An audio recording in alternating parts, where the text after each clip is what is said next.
네, 여러분 안녕하세요. 저는 퇴계성당 협력사제 안성철 마조리노 신부입니다. 반갑습니다.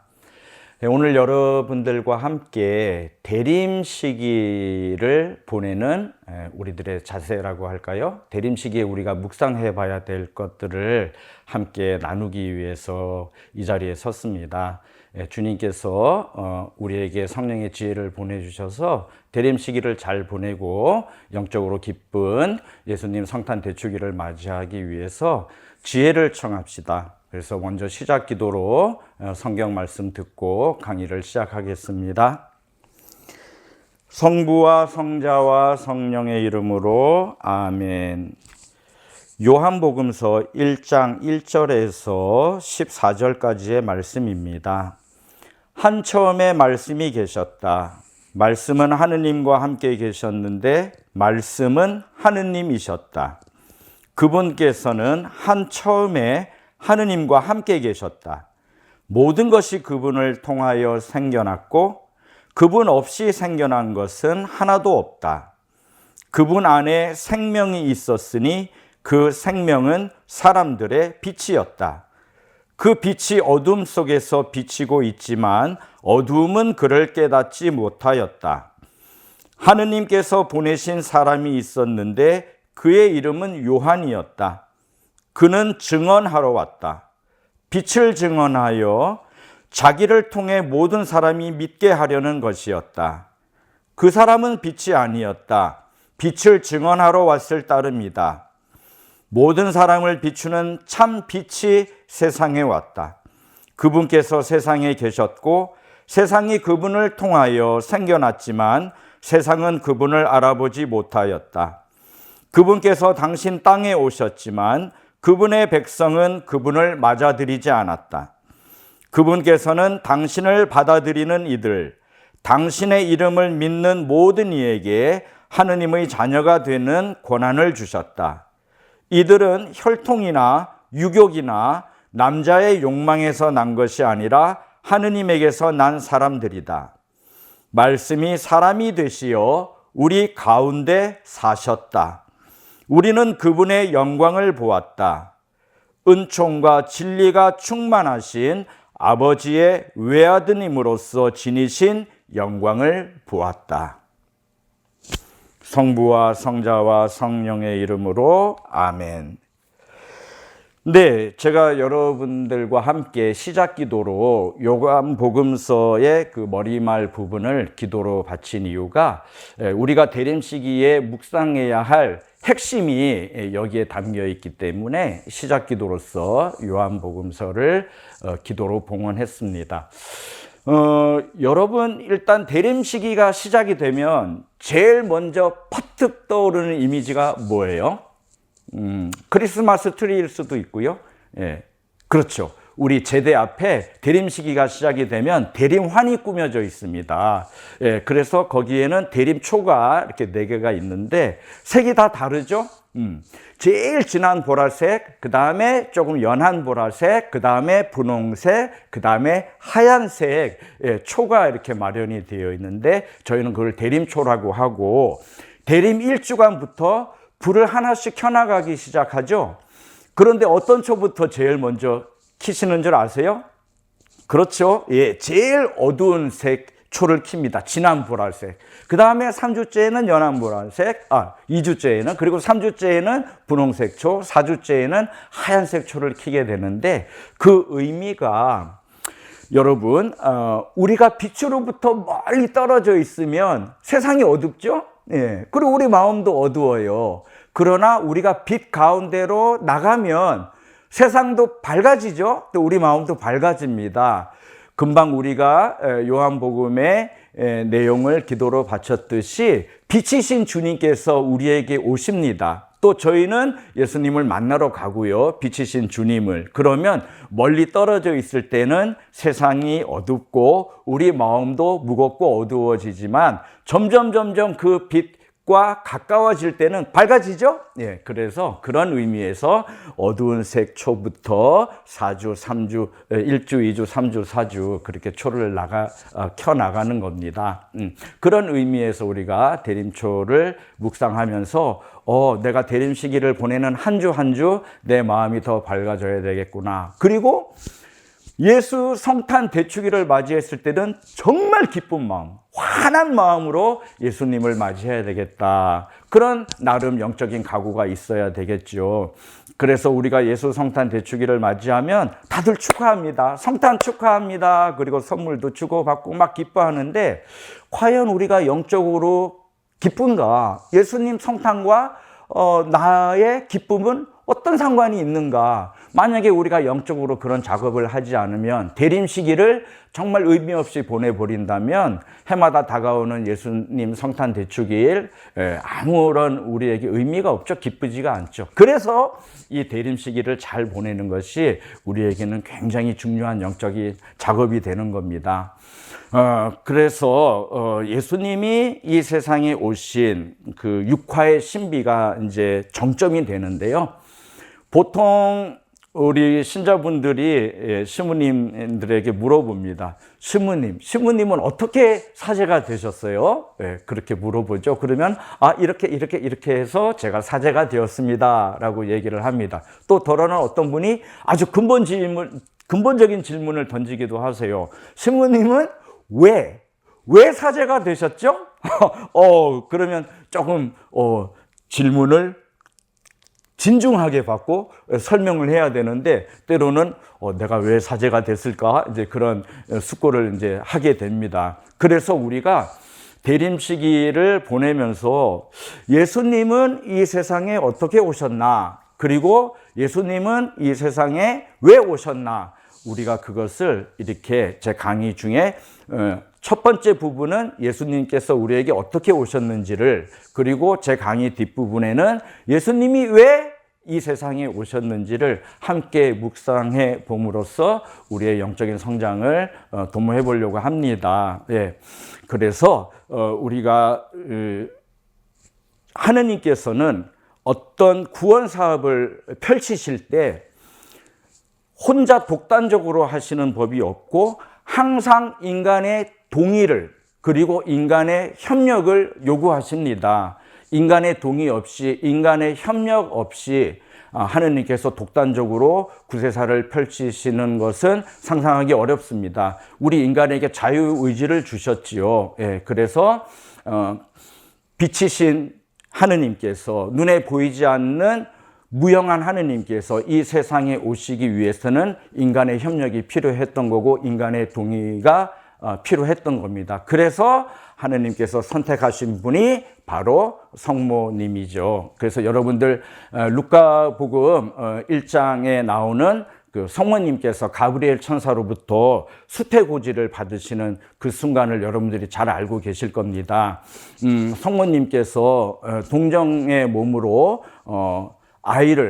성령으로 아이를 잉태하게 될 거라는 그 전가를 받았을 때 얼마나 놀라셨겠어요. 예, 그 어린 나이에, 그리고 아직 결혼하지도 않은 여인의 몸으로서 천사가 나타나서 그렇게 얘기하죠.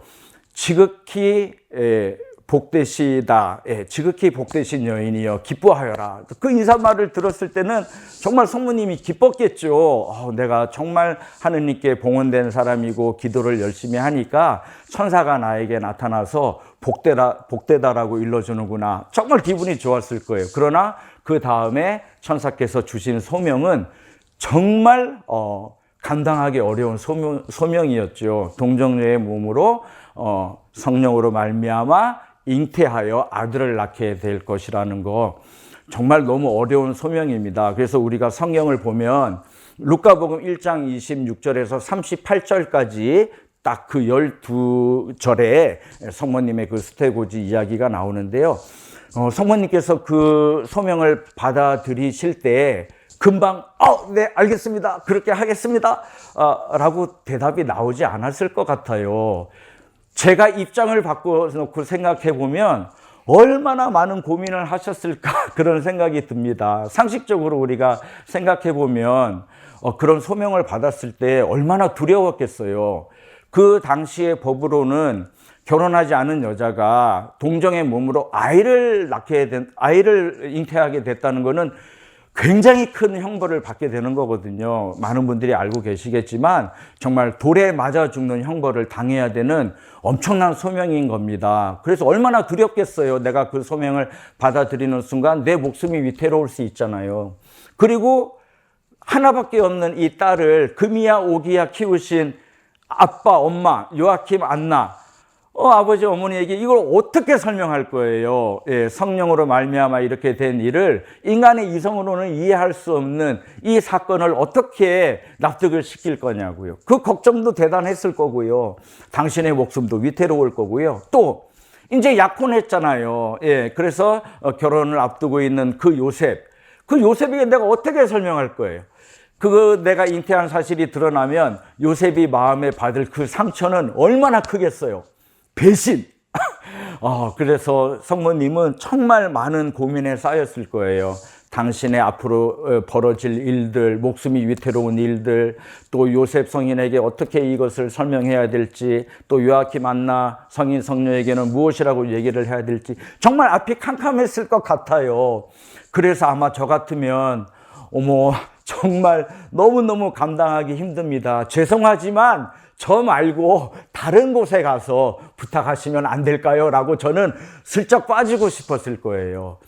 그러고 만약에 정말 제가 그 일을 감당해야 될 소명의 적임자라면 또 궁금한 것이 많으니까 저 같으면 천사 가브리엘에게 그렇게 물어봤을 것 같아요.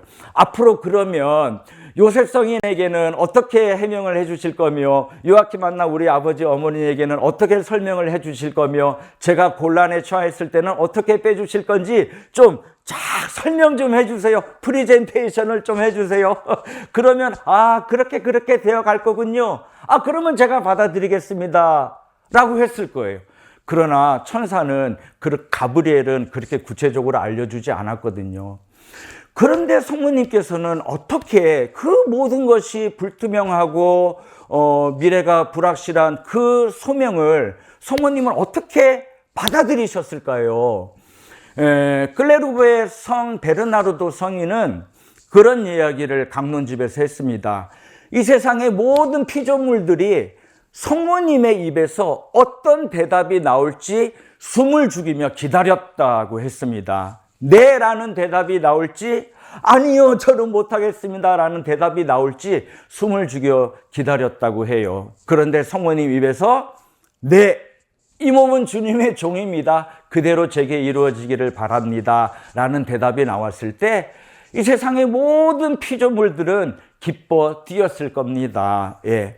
그런데 어떻게 성모님께서는 그 대답을 하실 수 있었을까요? 정말 대단한 용기가 필요했을 건데요. 근데 여러분들이 잘 아시는 것처럼 그 대답은, 그 용기는 성모님의 믿음에서 비롯된 겁니다. 성모님의 어떤 믿음이었을까요? 네, 그렇죠. 천사 가브리엘이 분명하게 약속하셨습니다. 두려워하지 마라 마리아야, 지극히 높으신 분의 힘이 너를 감싸 주실 것이다. 하느님께서 하시는 일은 안 되는 일이 없다.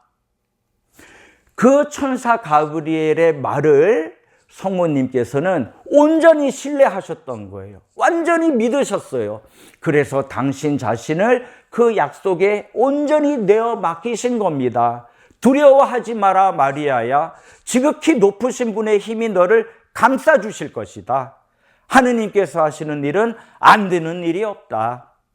그 말을 철석같이 믿고 신뢰하신 성모님께서는 믿음을 바탕으로 네라는 응답을 하실 수 있었고, 그 네라는 응답을 통해서 하느님께서는 우리 가운데 오실 수 있었고, 그렇게 열려진 구원의 문은, 새로운 구세사는 성모님의 응답으로 시작이 되었던 거고, 그 열매를 많은 사람들이 맛보고 있는 겁니다. 그래서 성모님의 그 용기 있는 대답, 네 주님, 이 몸은 주님의 종입니다, 지금 말씀대로 그대로 저에게 이루어지기를 바랍니다 라고 수명하신 그 응답은 성모님의 하느님께 대한 신뢰에서 비롯되었다는 것을 우리가 묵상할 수 있습니다. 그래서 저도 신학교 들어갈 때 상당히 두려움에 떨었어요. 거절하고 싶었어요. 성소를 받았지만 도망가고 싶었어요. 왜? 두려웠기 때문에. 어떻게 강론을 준비해야 하지? 어떻게 평생 혼자 독신으로 살지? 그 사지의 직무가 너무 저에게는 버겁다는 생각 때문에 도망가고 싶었어요.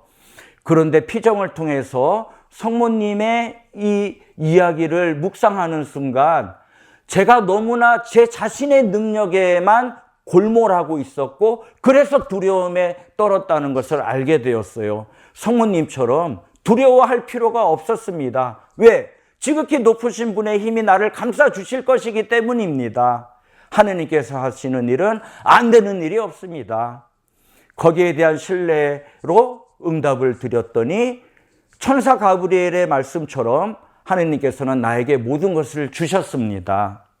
그래서 여러분들도 교회에서 어떤 소명을 받으실 때가 있습니다. 본당 시무님으로부터나 교회 단체로부터 어떤 소명을 좀 맡아달라고 부탁을 받으실 때가 있을 거예요. 그러면 다 두렵습니다.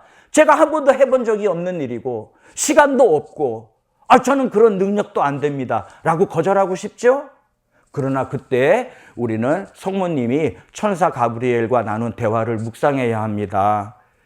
지극히 높으신 분의 힘이 우리를 감싸 주십니다. 하느님께서 하시는 일은 안 되는 일이 없습니다. 그때 우리가 용기를 가지고 네라고 응답하고 그 소명에 우리가 동참할 때 여러분들로 인해서 네라는 대답을 바라신 여러분들을 통해서 많은 사람들이 구원의 열매를 맛을 보게 됩니다. 그것을 우리가 성모님의 그 네라는 응답, 피앗이라는 응답을 통해서 묵상할 수 있는 바이고요. 우리 인간의 동의와 그런 인간의 협력에 힘입어서 하느님께서는 구원의 역사를 써나가신다는 것을 우리가 묵상하면 좋겠습니다. 그리고 이제 가장 핵심적인 우리가 대림 시기를 보내는 이유, 그 목적, 그것은 바로 하느님께서 이 세상에 오신 신비, 육화의 신비라고 얘기합니다. 강생의 신비. 그 육화의 신비를 우리가 깊이 묵상하라고 이 대림 시기를 우리가 보내는 거고요. 그 육화의 신비를 우리가 깊이 묵상하고 깨닫게 되면 영적으로 너무 기쁩니다. 그래서 육화의 신비를 여러분들과 함께 좀 묵상해 보려고 하는데요. 육화의 신비가 뭡니까? 그러면 여러분들 좀 어렵게 생각하시죠? 저도 신학교 다닐 때 육화의 신비에 대해서 논하시오 그러면 좀 어렵다라고 생각했는데 그런데 묵상을 해보면 너무 쉽습니다. 여러분들 하루에 3번씩 그 육화의 신비를 고백하고 계셔요. 언제냐고요? 삼종기도 바칠 때 우리가 앞서 묵상한 성모님의 자세도 우리가 묵상을 하죠. 삼종기도 바칠 때 주님의 천사가 마리아께 아뢰니 성령으로 잉태하셨나이다. 주님의 종이오니 그대로 제게 이루어지소서. 이것이 아까 우리가 전반부에 묵상했던 성모님의 영성이고요. 세 번째가 뭐죠? 삼종기도에 이에 말씀이 사람이 되시어 우리 가운데 계시나이다. 네, 그게 육화의 신비의 모든 것이에요. 말씀이 사람이 되셨다. 육을 취하셨다. 육화죠? 왜 무용하신 하느님께서, 우주 삼라만상을 창조하신 하느님께서 우리와 똑같은 유한한 존재인 육을 취하셨을까? 말씀이 사람이 되셨다. 왜? 우리 가운데 계시기 위해서. 당연한 거죠. 그래서 이 신비를 고백한 것이 요한복음 시작 머리말이었기 때문에 이 강의를 시작하면서 여러분들과 함께 그 기도를 봉헌했던 겁니다. 네, 말씀이 사람이 되시어 우리 가운데 계셨습니다. 말씀은 눈에 보이지 않죠? 로고스, 하느님. 하느님은 우리 눈에 보이지 않습니다. 무소부재하시고 우주 삼라만상을 창조하신 위대하신 주님이 우리와 똑같은 인간의 모습으로 당신 자신을 한없이 낮추셔서 우리 가운데 오셨습니다. 육화의 신비, 왜 하느님께서 우리와 똑같은 인간의 모습, 비천한 인간의 모습으로 오셨는가? 그것은 바로 함께 사시기 위해서. 함께 사신다는 것은 그것은 하느님의 사랑법이기 때문에 그렇습니다. 하느님은 사랑이십니다. 근데 그 사랑을 우리 인간이 알지 못합니다. 하느님의 사랑을 자유롭게 누렸던 에덴 동산에서 우리가 순명하지 않았기 때문에 쫓겨났습니다. 쫓겨난 이후로 우리는 하느님의 사랑을 어렴풋이 기억은 하고 있지만 하느님의 사랑을 확실하게 우리가 알지 못하고 있습니다. 희미해져 버렸어요. 그래서 하느님은 사랑이신데 그 눈에 보이지 않는 하느님의 사랑을 우리 인간이 보고 체험하고 안아볼 수 있도록 눈에 보이는 형태로 하느님이 이 세상에 오신 거지요.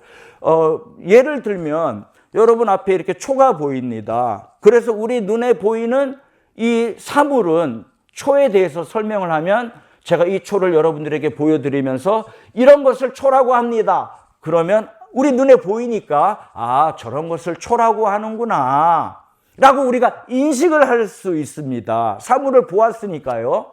그런데 여러분, 이런 것이 사랑입니다. 여러분, 이것이 평화죠. 여러분, 이것이 행복입니다 라고 얘기하면 우리 눈에 보이지가 않아서 인식하기가 어렵습니다. 그래서 사랑이 구체적으로 드러난다면 그걸 우리가 보고 아, 저런 것이 사랑이구나 라고 우리가 알 수 있을 텐데 보이지 않으니까 어렵죠? 그래서 사랑 자체이신 하느님이 우리가 눈으로 보고 우리가 쓰는 언어로 이해할 수 있도록 하느님께서 우리 가운데 오신 거죠. 그래서 우리에게 당신이 보여주신 모든 것은 하느님의 사랑이었습니다. 하느님이 우리를 이렇게 사랑하신다는 것을 예수님께서 지상생활 동안 모든 삶을 통해서 당신의 사랑을 알려주셨던 겁니다. 그래서 우리가 목격했던 그 하느님의 사랑은 예수님을 통해서 보여주신 하느님의 사랑은 뭐였느냐? 하느님의 사랑법은 결론부터 말씀드리면 함께 있어주는 겁니다. 함께 있어주는 것. 그것이 바로 하느님의 사랑법이라고 저는 감히 말씀드립니다. 아유, 시모님, 함께 있어주는 거, 뭐 그게 대단한 사랑입니까? 별거 아닌 것 같은데요? 라고 말씀하시는 분도 계시겠지만, 정말 어려운 건데요? 함께 있어준다는 것은요? 네. 근데 그것은 정말 하느님의 참 사랑을 드러내는 방법입니다.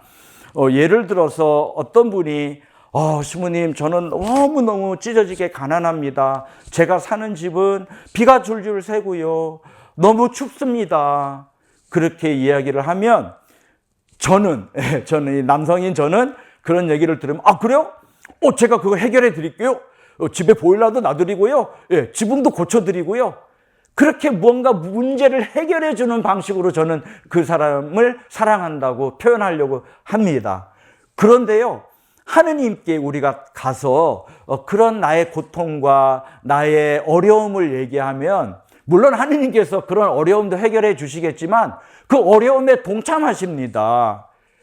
내가 살고 있는 그 추운 집, 비가 새는 그 낡은 집에 당신이 함께 오셔서 거처하십니다. 그래서 내가 얼마나 추운지, 내가 얼마나 불편한 삶을 살고 있는지 하느님께서는 함께 체험하셔서 나를 완전히 이해를 해 주십니다. 그것이 하느님의 사랑법이에요. 그분은 나를 너무나 잘 아시기 때문에 교정하려고 하시거나 나를 판단하거나 단죄하지 않으십니다. 보통 많은 사람들이 나에 대해서 이러쿵저러쿵 이야기하고 판단하고 심지어는 나를 단죄하고 심지어는 나를 공동체에서 막 소외시키려고 합니다. 그럴 때 여러분들 가만 생각해 보세요. 나를 그렇게 판단하고 단죄하는 사람이 나에 대해서 정말 잘 알아요? 아니요. 잘 모릅니다. 그런데 안다고 생각하지요. 그러나 표면적인 내 모습, 그 사람이 보았던 겉으로 드러난 모습 밖에는 나를 잘 모릅니다. 심지어 나도 내 자신을 다 알지 못하는데 그 상대방이 나를 어떻게 잘 알겠어요. 그래서 그 판단과 단죄는 의롭지 못한 거고요. 맞지 않는 것입니다. 제가 마찬가지로 다른 사람을 판단하거나 단죄하는 것도 옳지 못합니다. 왜? 내가 그 사람에 대해서 잘 알지 못하기 때문에 그렇습니다. 그래서 그 사람에 대해서 내가 판단하고 단죄하고 그러면 우리가 가서 구해성사를 보는 이유가, 왜 하느님께 가서 구해성사를 보냐 하면 그거는 하느님의 고유한 영역인데 하느님만이 하실 수 있는 일인데요. 모든 것을 알고 계시는 분이 나를 올바로 판단할 수 있고 나를 올바로 평가할 수 있는데 알지도 못하면서 내가 판단하고 단죄했기 때문에 하느님께 가서 용서를 구하는 거죠. 하느님 죄송합니다. 당신만이 하실 일을 제가 했네요. 월권행위를 했습니다. 죄송합니다. 라고 우리가 고해성사를 보는 거죠. 하느님은 나를 속속들이 다 아십니다. 심지어 예수님께서는 어떤 말씀을 하셨냐 하면 하늘에 계신 너희 아버지께서는 너희 머리카락 하나까지도 다 세워놓으셨다. 그러니 두려워하지 마라. 그렇게 말씀하셨습니다. 여러분들 혹시 여러분들 머리카락 숫자가 몇 개인지 세어보셨나요?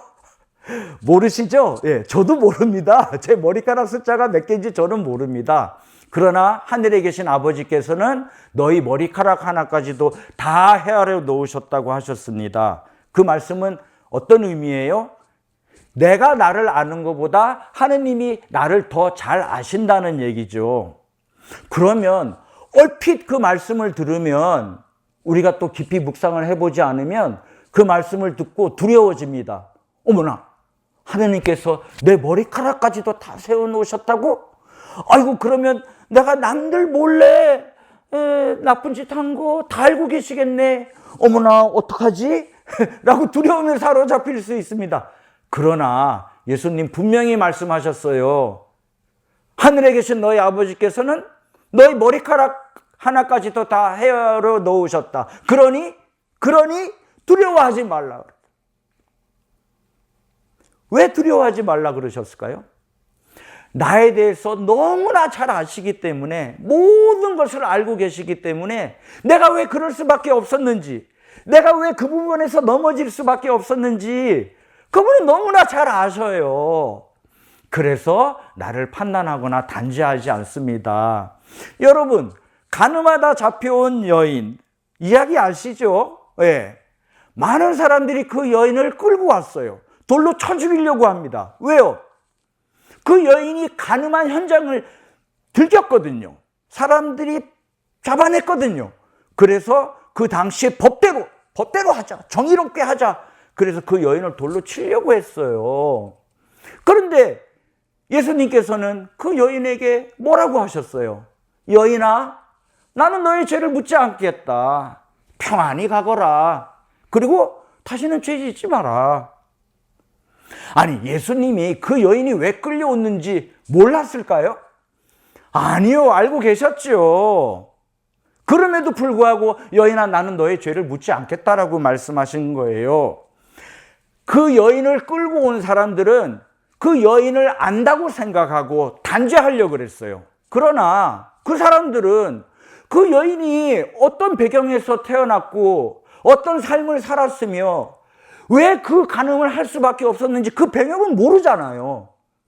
그 간음한 현장만 본 거잖아요. 그 여인의 아주 단편적인 모습만 본 겁니다. 그걸 가지고 단죄하려고 했던 거죠. 그러나 예수님은 아까 말씀드린 대로 그 여인이 어떻게 태어났으며 어떠한 삶을 살아왔는지, 그리고 왜 그 간음할 수밖에 없었는지, 그 모든 것을 예수님은 꿰뚫어 보고 계시기 때문에 그 여인을 단죄하지 않았습니다. 오히려 측은하게 여겼습니다. 여인아, 나는 너의 죄를 묻지 않겠다. 평안히 가거라. 그것이 바로 예수님께서 우리와 함께 하셨기 때문에, 늘 내 옆에 계셨기 때문에 그래서 나를 너무나 잘 아시기 때문에 판단하거나 단죄하지 않으신 거죠. 그것이 바로 하느님의 사랑법인 겁니다. 하느님의 사랑은 함께 있어주는 거라고 그랬잖아요. 그분이 눈에 보이지 않는 하느님이 말씀이 사람이 되셔서 제 옆에 계셨습니다. 그래서 나를 속속들이 잘 알고 계셔요.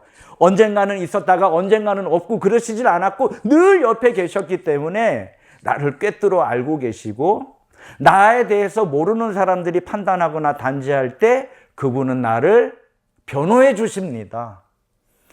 가늠하다가 잡혀온 여인을 이해하시고 품어주신 것 말고도 죽이려고 하는 사람들을 향해서 예수님은 그러지 말라고 변호해 주셨어요. 내가 누군가를 잘 알면 나는 그 사람 단죄하지 않습니다. 왜 그러는지 내가 아니까요. 그리고 그 사람에 대해서 이러쿵저러쿵 욕을 하고 단죄하는 사람들을 향해서 나는 변호해 줄 거예요. 그렇게 생각하지 마세요, 여러분. 여러분은 이 사람에 대해서 잘 모르고 그럽니다. 나는 변호해 줄 수 있겠어요. 그게 기적 아니에요? 내가 누구를 있는 그대로 받아줄 수 있는 능력? 내가 누구를 변호해 줄 수 있는 능력? 그 기적이죠. 그것은 바로 함께 했기 때문에 가능한 거예요. 하느님의 사랑을 체험했기 때문에 가능한 겁니다. 그래서 예수님께서 하느님, 말씀이신 하느님, 눈에 보이지 않는 하느님이 우리와 똑같은 인간으로 오신 그분이 바로 예수님이고, 그게 육화의 신비예요. 그 육화의 신비는 다시 말해서 사랑의 신비예요. 그 사랑은 함께 있어주는 거예요. 이것이 우리로 하여금 우리 마음을 밝게 하고 기쁘게 하고 희망을 가지게 만드는 거예요. 그래서 성모님께 우리가 그 믿음을 통해서 하느님 구원 사업에 협력하는 걸 묵상했고요. 지금 예수님께서 육화하신 이 신비를 통해서 우리는 하느님의 사랑을 체험했고, 그 사랑 때문에 우리는 결코 희망을 잃지 않는 거예요. 믿음과 사랑과 희망이 이 대림 시기에 다 묵상할 수 있도록 마련되어 있습니다.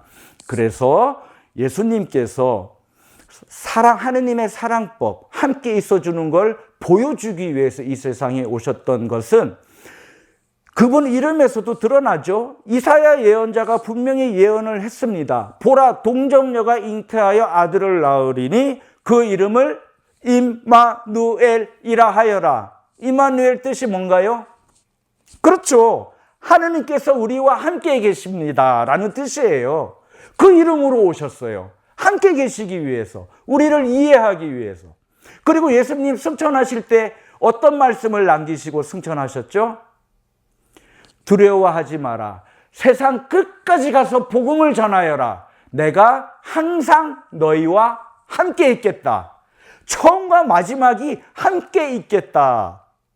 그것이 바로 복음이에요. 세상 끝까지 가서 복음을 전하여라. 그 복음의 내용이 뭐예요? 주님이 우리와 함께 계시다는 거죠. 함께 계시기 때문에 우리를 아무런 조건 없이 있는 그대로 사랑해 주실 수 있는 분이다라는 거죠.